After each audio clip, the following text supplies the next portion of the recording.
Please welcome this evening's guest moderator, Nigel Smith from IndieWire, and tonight's guests, Brady Corbet, Antonio Campos, Sean Durkin, and Matthew Palmieri. So I have to say, how awesome is that trailer, guys? It's really awesome. It's a really awesome trailer. Does any of you have anything to do with the cutting? Mark Woolen cut it, and he's a brilliant trailer editor. And he did Martha, and he's also done Soderbergh stuff and Fincher stuff. And this was basically the first cut that we got, and we had to work on securing music for it. Mm-hmm. No, it's a wonderful trailer. It's a bit vague, so can one of you kind of offer a plot synopsis and speak to, who Simon is and who this dark character that Brady plays is? Yeah, sure. I mean, the story revolves around Simon going to Paris to begin a sort of Euro trip after graduating college and getting out of a long-term relationship. And he starts it off in Paris, where he stays with a family friend. And then he sticks around Paris a little too long and ends up going to this brothel and meets this young prostitute, Victoria. And he kind of weasels his way into her life, and they start this scam, this blackmailing scam. And that's sort of the beginning of the end of the movie. Now, you two wrote this while you were making Marcy May Marlene, correct? Well, we first started talking about it the summer of Marcy, and then Antonio started putting it down on paper while we were shooting Martha. And I mean, whenever we weren't working, he and I were in a hotel room or diner or wherever we were, talking about a film that we intended to make in just a couple months' time. I mean, from inception to production was very, very quick because of Matt Palmieri and Josh Mond, our producers, and I mean, we wrapped production. And when on Martha? What was the date? And September 25th, I think. And you Matt, you went to Paris with Josh when? We went to Paris a week later. And then Antonio and I followed a few weeks later. Yeah, that's basically it. Yeah. It was very, very quick, unusually quick. So where do the seeds for this project in particular stem from? Either from you, Brady, or from you, Antonio? Where does it come from? The story? What was the inspiration behind the story? It started in. I became obsessed with this writer named George Simenon, and Simenon was a sort of Simon came from the name Simenon, and I became obsessed with his work, and he's one of these writers, this really prolific kind of writer that writes a lot of books, and there's these recurring themes and central male figures, and it really inspired this idea of Simon. And then I think the other thing to say would be I went through a breakup at the time, and I think I was interested in doing a really dark breakup movie, and Simon is an exploration of all the sort of strange confusion, anxiety, anger towards myself, and that I started going through, and so Simon is birthed out of that, but so he sort of, like in the same way that Robert from After School is born out of some strange dark place, and he became something else, and an exploration of these strange places, I guess, in myself and Brady that as men that we tried not to always deal with. Brady, did the role scare you or intimidate you in any way in conceiving it, knowing full well that you would be the man inhabiting this I suppose I wouldn't have conceived it if I was scared of it, but yeah. I mean, of course. I mean, to a certain extent, yeah. I mean, spending a lot of time naked on camera is uncomfortable for anyone. Physically. Yeah, but at a certain point, these are not things that concern me too much, and I was much more concerned with with just making sure that with the schedule that we had and with the very, very loose screenplay that we were working with, that I'd be able to do a good job. But beyond that, no, there was nothing that frightened me. No.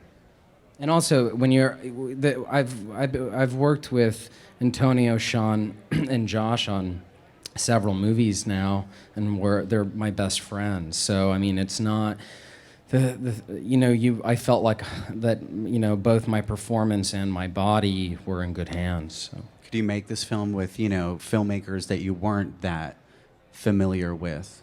If they were good filmmakers, I mean, we're friends, but they're better filmmakers than they are friends. That is not true. I'm kidding. I'm kidding. That's true. No, but I don't work with all my friends. You don't have a Lars von Trier's phone number on your speed dial? I do. You do.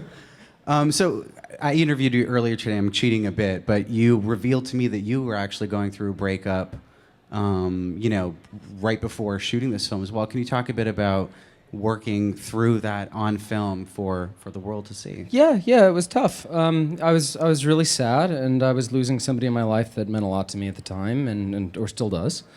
And it was.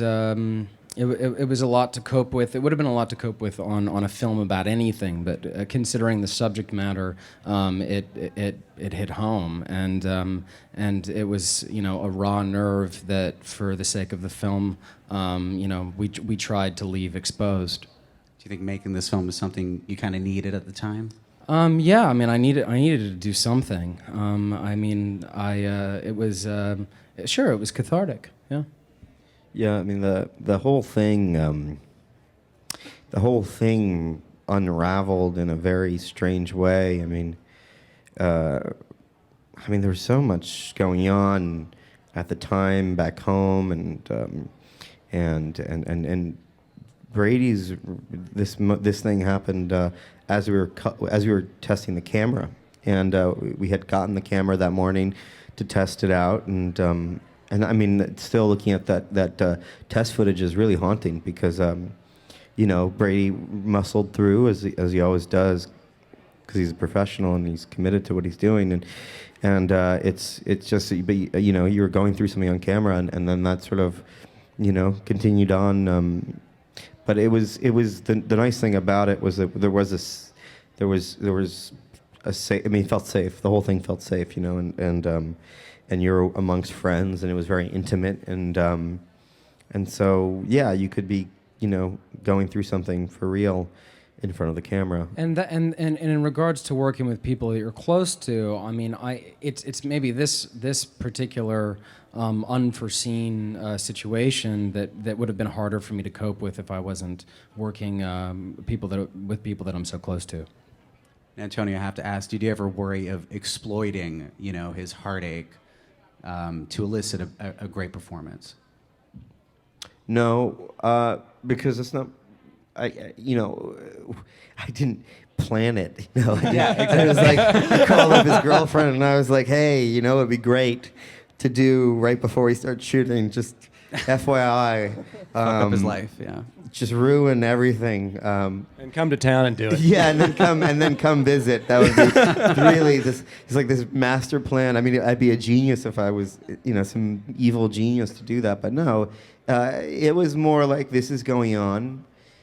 Let's not, don't be afraid to confront it on camera, and in the same way, I mean, I'm not on camera, so I'm one step removed, but I'm putting a great deal of myself out there as well, and so if I don't do that as a filmmaker, then I feel like I'm not doing something, and I'm not giving as much of myself as I should. And so, in general, I feel like actors should give something. It doesn't necessarily have to be that direct, but I think that, the thing that makes this film special is that you put something out there and you capture a moment that exists forever in time, and, you really capture something real. And part of the reason to shoot the film the way that we shot it, and taking our time with takes and letting things sort of just discovering moments on set. That was all kind of conducive to something cathartic and therapeutic. And we were, we were both very interested in chasing the truth, like we're chasing this character's truth and the story's truth. So that happened. And Brady, you've been involved in a number of great films. I have to ask, did any experience kind of compare to this one in that respect, where you really used, your own life and your recent personal experience to fuel your art? No, because I'm not a method actor, and I don't believe in method acting. I think it functions for some people just fine, but I think most of those people are talented enough that they could do exactly what they do without it, probably. I'm not usually. This was a situation where I had no choice. It overtook me.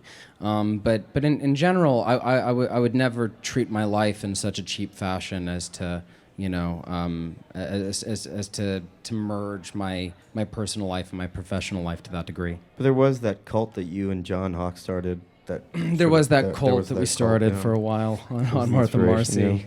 Yeah. Okay, and with that, we're going to watch the first scene from the film.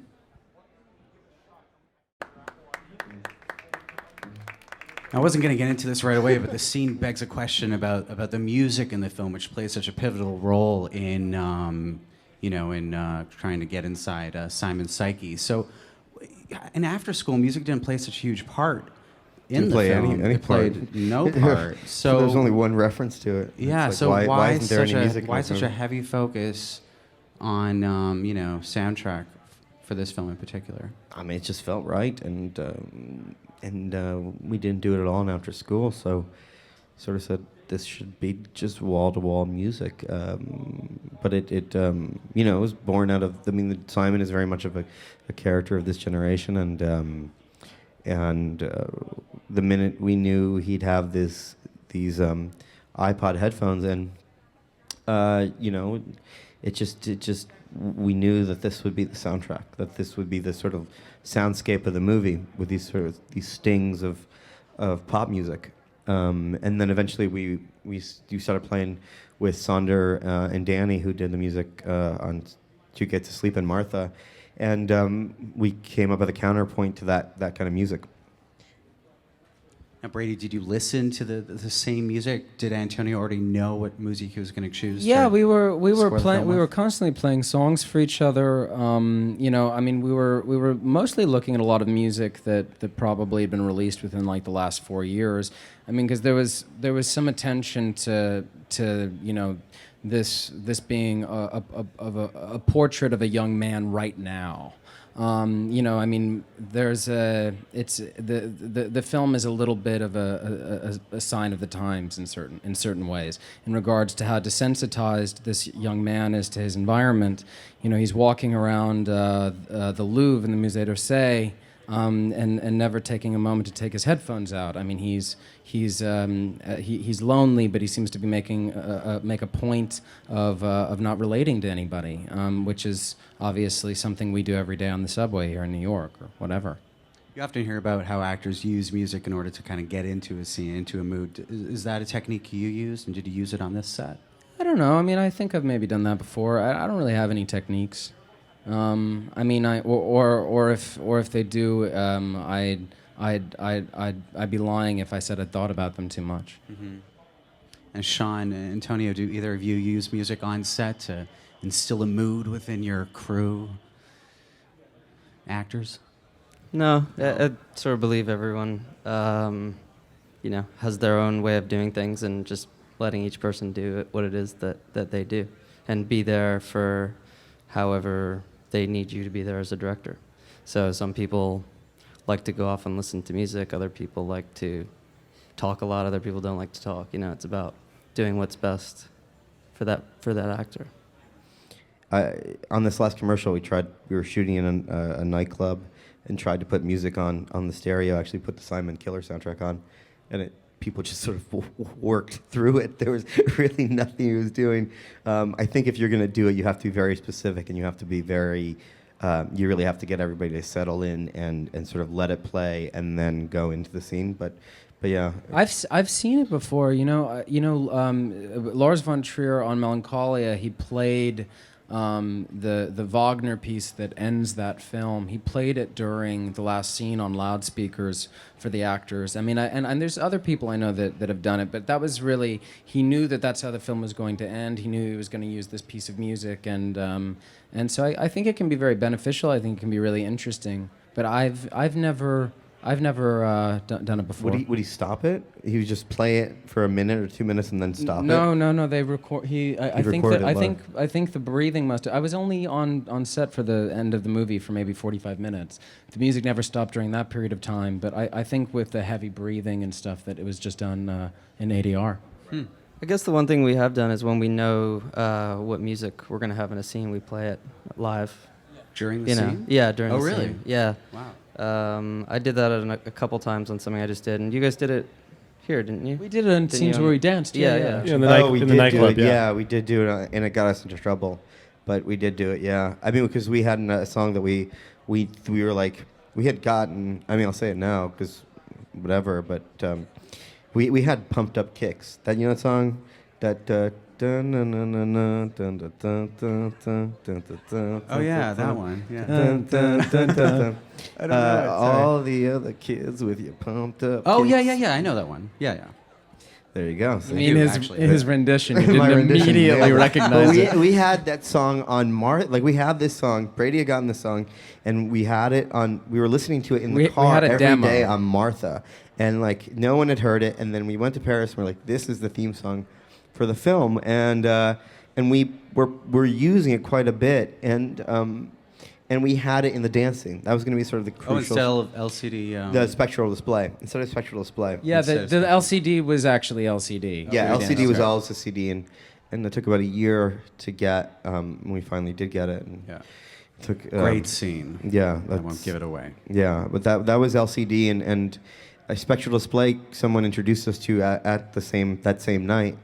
But yeah, we used pumped up kicks to do the dance scene, and then when we came back about 3 months and in the bedroom, in the dancing in the bedroom, and then 3 months later, I was at we were at a wedding, and it was on the radio, or the DJ was playing it, and at that point I knew this is not going to work anymore because it's gone too big, and then we had to really find this other song, and luckily Spectral Display, which we had already sort of gone after and been working towards getting, worked in that scene. It just took a lot of clever sound design from Carl Anderson. Has James Murphy seen the film? I'd love to know what he thought of it. No, I don't know. I don't know what James has seen. James was kind enough to give us the song for a very fair, crazy price.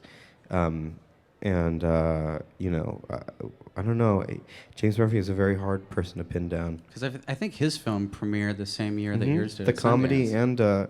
and their doc. Yeah. Yeah, they were all there. It was a busy year for him. But it was very funny when we spoke to James. He was very cute because he said, we said we're having a really hard time replacing the song, and we really don't know what to replace it with. And he was like, yeah, well, good luck, because he was like, the tempo is basically just like early '80s hip hop, and so he was like, you're not going to find anything to replace it. And luckily he was sympathetic enough. I mean, I know he's seen the sequence, but we don't know if he's seen the film. Yeah.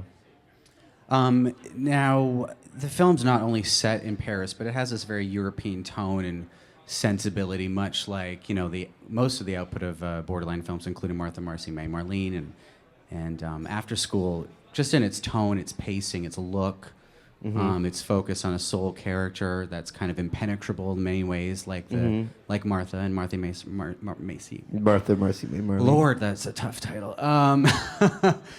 Can you talk a bit, all three of you, about your love of European cinema that's so palpable, in your work? Even if that's a correct assessment, and correct me if I'm totally off base. No, it's not at all. I mean, we have a love for European cinema. We also love Hollywood movies, and that's kind of what's speared all of us. You're sort of really inspired all of us, and so the European thing. There's like the European aesthetic, but we never really. It was never like we sat down and we said, what's really cool right now is like European movies, and we should make these slow, impenetrable kind of narratives. But it was more just like when we were in film school, those were the films that really, really struck us. Yeah, I feel I couldn't. I think for me it was more of seeing certain moments in films that really struck me, like seeing moments in Michael Haneke's films or Antonioni, really specific things as opposed to thinking about it in any sort of larger way. And I think those single moments made a real impact on me. But I think as a group of films, I think 70s American films, which were influenced by European films, is probably more a whole of what really inspires me still. Yeah, and that was way more of what we were going back to and hearkening back to with Simon was 70s American cinema. I think 70s American cinema is probably the best decade of movie making, in my opinion. I think, but you just kind of, and you stumble on films like I remember Sean showed me Straight Time, which is an amazing little film that no one ever talks about, with Dustin Hoffman by a guy named Uli Grossbard, and there's just like these little gems. There was just something in the air and the way that they were approaching movies in a Hollywood system that just has never been done before or again. Yeah, I feel what's so appealing about them is everything now is so structured and has to be so perfect and concise and there were shaggy dogs in those movies. and those movies are all have flaws and they all come through, and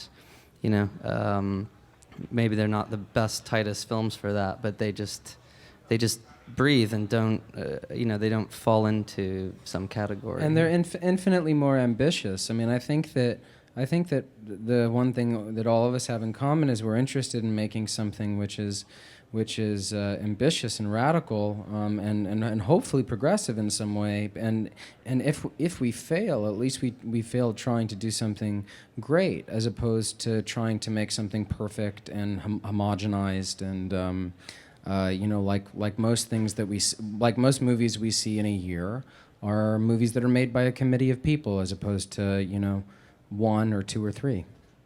Now, Matt and Sean, this is a question for you two. From a producer's perspective, we were talking about, opaque characters. I mean, were either of you two kind of wary going into Simon Killer that, this film would be a difficult sell, to an audience, just given the moral ambiguity of the tale and the dark nature and the fact that, Simon is kind of impenetrable for much of the film? I didn't think about that either when I got involved with Martha or with this. I just looked at it as characters that I could relate to. I mean, with Martha, with the cult, I grew up in a place where a lot of kids got sucked into cults when I was growing up, and so that's what I related to when Sean and the gang asked me to be involved in that. I could relate to that in a very, very substantive way. And then when Ant and Brady and I started talking about Simon over drinks on the set of Martha 2 weeks before we were wrapping, he was talking about a character that I know really well, that I've run into over and over and over again, whether it's in New York or LA or Paris or wherever. And so I got involved because of the characters were so interesting to me and the stories were interesting, and also and working with Antonio and Sean and Brady. It's all about that. And I didn't for a second think about whether the character was something that, or the movie was something that anyone's going to watch or not, because it's not about that to me or to these guys, and I do that. Yeah, and we never think ahead. Like, we really try to focus on just what is the character we want to follow, and what does that character do, and let the film find its feet that way. And luckily we've, been able to have great partnerships like Matt to, create that. Yeah, I mean, the other thing to note is that Matt got involved in this in a very, it's very unusual for anyone to finance a film without a screenplay, and he did, and it was, I think it's because he was there was this connection to the character, and also the feeling of like, there was something very exciting about Simon because it felt like we were going on an adventure, and we were going to explore this character in a very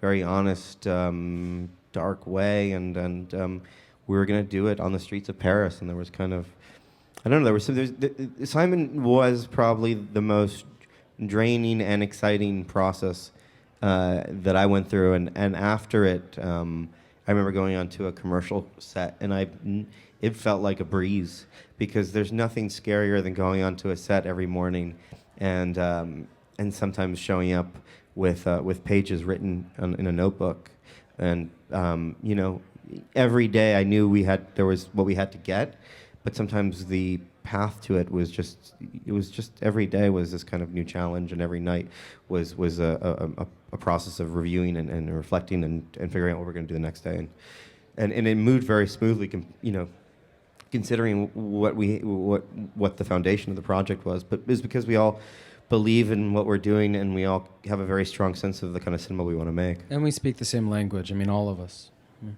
I mean, it was there was excitement in the air. We were nervous about making a movie in this way, but we were all excited about it. I, for one, am very thankful that it was made. Thank you very much. Love the film. Thank you. We're going to watch one more scene from the film, and then we're going to open it up to the audience for questions.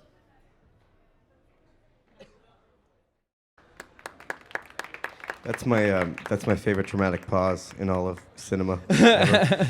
Actually, just before we open up to a Q&A, Maddie Diop isn't with us tonight, who plays the female lead, and she is one of the greatest collaborators that I think any of us have ever had, and gives an insanely beautiful performance that's restrained and painful.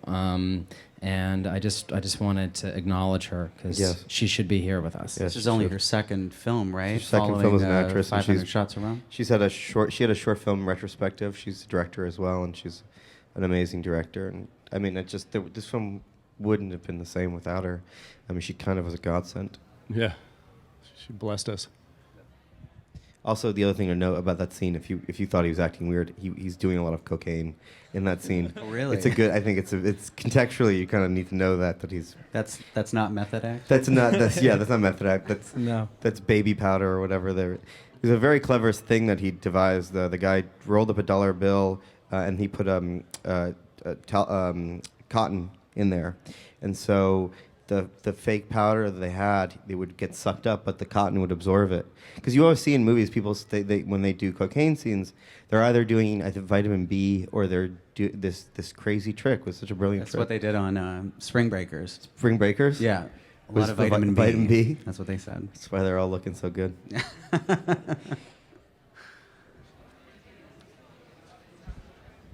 I was wondering if the movie addresses prostitution beyond the situation that the woman and your lead gets into, and more of the role it plays in society, or why Brady chooses this specific woman to get involved with to start his blackmailing plan. It's not a social commentary on prostitutes, or a sort of in-depth documentary look at that universe. Though we tried to be as authentic to that world that we were, because there's two sort of, I guess three. There's the in Paris, if you're gonna look at prostitution in Paris, there's escorts, and then there's these hostess bars which operate kind of in a gray area, and then there's streetwalkers. The streetwalkers tend to be the ones that are trafficked in, and that's kind of what the police are focused on cracking down. So the film was focused on this hostess bar, which is it's an institution there. Pigault's an institution in Paris, and so we weren't interested in creating the way that that world unfolds is actually there's no like killer, there's like no killer pimp or anything like that. There's this kind of camaraderie between her and the other girls in the bar. It's more about the way that this character views women and these two sides of women that he views that is explored, and Victoria represents one side, and the other girl that he gets involved in a little later represents another. And yeah, I mean, and he is a character that very, very much objectifies women. I mean, he's a character that seems more innocent than he perhaps is, and so it's the film's more about him than it is about that. He does bad things.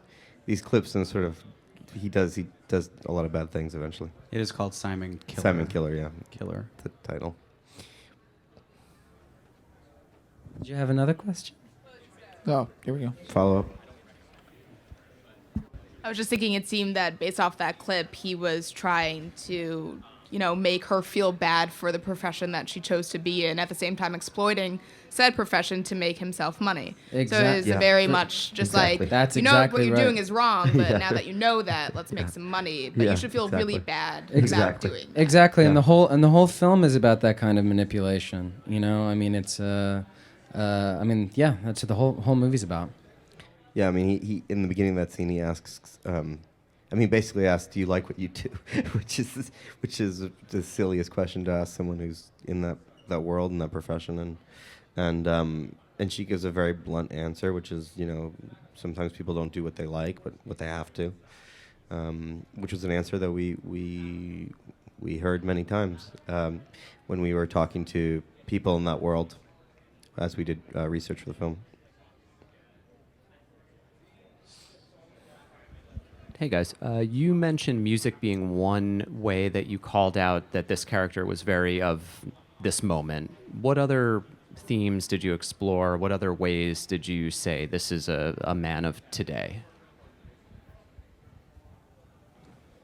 Well, there's a lot of there's a lot of technology in the film. I mean, it's funny because Antonio was very, very particular about because of how quickly a film can be dated when there's technology in a film. He was very particular to never actually see an iPod. There's a computer screen in a wide shot, but even that is you're seeing just the screen exposed, not so much what kind of computer it is. But there's a lot.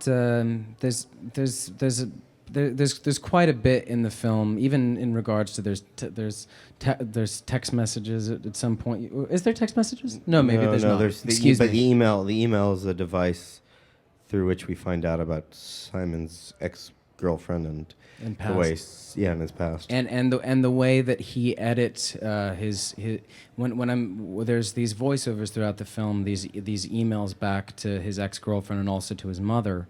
He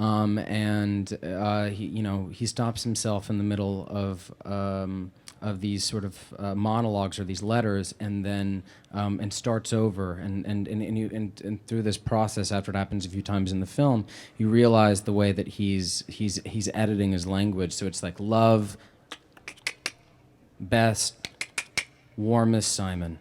It's this kind of a thing. Skype is also used in the film, right? Skype is used in the film. Yeah, it was weird. They showed After School, again, the first feature that I directed that we did as a company, and that film has a lot of computer screens and a lot of technology integrated in it. And it was funny because I felt like, I was like, oh, this film still is relevant today. But some people got hung up on how old everything felt 5 years ago, 6 years ago. Like the webcam. Sonder was commenting on the webcam. It was like, oh man, that webcam is so old. It's like the webcam's like 6 years old. It's really not that big of a deal. But there is. It's interesting because that I don't know. That it almost feels like because of how fast technology moves. It's like you do feel like you're already dated yourself by putting anything in there. But the fundamentals of the technology don't really change what they're doing. But I think that, the one thing I really loved in doing After School was the texture of the webcam and the texture of the cell phone video, especially when it's blown up and it looks like a piece of impressionist art. It's just so weird and pixely.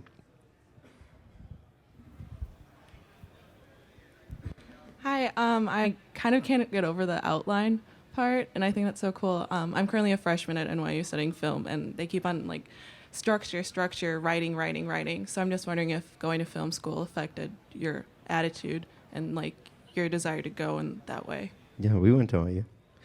We went to NYU in 2002, and then we actually were just back there to show Simon, and it was weird being back there. And there's so much that we did learn, I think, looking back. But I think the biggest thing we got out of it were the partnerships, the people that we still work with to this day, for the most part, in terms of crew, are people we went to NYU with. But the thing with screenwriting, it is crucial. I mean, you can't dismiss it. You kind of have to learn it. You kind of have to go through that pain of writing screenplays, and we go through it pretty regularly. The pain of writing, but there is the thing at the very end of the day, and the reason why the outline works is because if you do your job in casting and you have an ear for dialogue and things like that, those are things you can figure out and fix and tweak. Structure is something very specific. Structure is really important, I think, and I think that you. In fact, the outline was only structure. Yeah. I mean, it was primarily structure. Yeah. I mean, we had a pretty rough idea of about at what point in the runtime we would sort of be before things change. But I mean, the thing is that it's one of those things where there's, on the one hand, an exact science can be applied to it, but then there's a musicality that you have to just sort of trust in yourself. I mean, some people have that music inside of them and just innately understand the medium and tempo in a way, and then there's some people that don't, but it is and who really absolutely should always rely on having something that's very, very tight before they go into production. But it's an interesting way to work. Yeah, I think it's really key to know, especially at school, to find out how you work. I could never make a movie the way that they made Simon. I know that, but I also know that I personally don't like scripts with traditional structure, but I do need a finished script. So I discovered all of that, and traditional structure just never made sense to me, no matter how many times they told me. And so I knew that I wasn't going to write like that, and that was okay. Once you know that's okay. But if you are someone who does respond to that, then that can be great too. So I think it's just about finding, as a filmmaker, how it is you like to work, and that can change from film to film as well. So I'd also say study acting. Studying acting is actually a good thing. Just because then you start thinking, when you start thinking in terms of your character, and you start thinking in terms of where am I coming from, where am I going, what am I trying to get out of this, what am I saying, what am I really saying, those kind of things. That you're still, it's like there's a logic to it. There's almost more logic to studying acting than I think sometimes studying screenwriting, because you're trying to figure out the way that your character's behaving and the intention and the logic that he's using in the decision making, and that's carrying you from one scene to another. So for me, a lot of what became really helpful, I realized, was studying acting and what I got out of that, and in combination with studying writing when I studied it. I could ask one more question. It stems from this lady's question over here about the prostitution question. We talked about it earlier today, but could we talk about the kind of misogynistic aspects of what makes up Simon, and what you and Antonio were trying to say about the the male psyche in making this film? I mean, the character is an amalgamation of most of the worst traits of male behavior. I mean, he's a coward, and he whether he's a full-blown sociopath or not is sort of left for all of you to decide. But I mean, he has a serious empathy problem with empathy for sure. But I mean, you know, these, as Matt said before, when he said, you know, when he first heard this story, you know, he was like, I know this guy, and if you've lived in any kind of metropolitan environment, and it totally exists outside of metropolitan environments, but there's a very, very particular way that well-educated young man kind of cleverly disguise their dismissive attitudes towards women. And so we wanted to make a movie that, or tell a story that addressed something that we find personally very, very disturbing. And, you know, I know you haven't seen the film. I'm sorry, I'm just addressing this towards you since you initially asked. But there's an opening monologue where I tell this story about my breakup. And then I casually, at the end of this monologue, I say, well, you know, maybe it's my fault, I don't know. And then I pause, and then I say, well, whatever, she's a whore. And it gets a huge laugh every single time. And the thing is, which is exactly what we sort of hoped for, because it immediately implicates the audience in something that they shouldn't be so comfortable hearing. I mean, it's like, you wouldn't be that comfortable hearing a racial slur. And then the movie becomes an exploration of the gravity of that statement, and it doesn't provide any answers. I mean, we would never be so gauche as to pretend that we know how to fix the problem. But I think the first step in fixing the problem culturally, which is something that we'll probably have to try and fix in every generation in new ways as technology changes and pornography changes, etc. Is the first step is just to take a look at it. And so that's pretty much all this movie is asking of its audience. It's just like, hey, you know, take a look at this. Okay, well, thank you, everybody. And the film comes out on April 12th, and it's out in LA April 12th, and then See it in a in bunch theaters. of cities. This Friday. This Friday, April 5th, right at the at the IFC IFC. Center. Okay, well, thank you, Scott. Thank you, guys. Thank you. Thanks very All much. right.